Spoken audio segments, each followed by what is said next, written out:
నిఖిల్ మీద నామినేషన్స్ గురించి క్లారిటీ మీకు ఏది తోస్తే అది చేయండి ఓటింగ్ ప్రకారం. ఫస్ట్ వచ్చేసి సోనియా ఎంటర్ అయిన వెంటనే ఎలిమినేషన్ అయిన తర్వాత బస్సు నడుస్తుంది, ఆ బస్సులో నీ గురించి బ్యాక్లో నిఖిల్ ఏమనుకుంటున్నాడు తెలుసా అని అడుగుతారు. అడిగినప్పుడు లేదు నిఖిల్ ఏమనుకోడు అన్నప్పుడు ఒక క్లిప్పింగ్ చూపిస్తారు.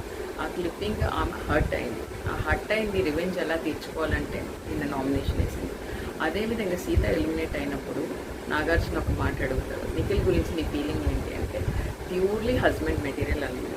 సో ఈమె ఇచ్చిన వేవ్స్ అక్కడ రియాక్షన్ ఏం లేకపోయేసరికి ఈమె రివెంజ్ ఎలా తీర్చుకోవాలో అర్థం కాక యష్మి మీద కొన్ని బాంబులు వేసిందనమాట.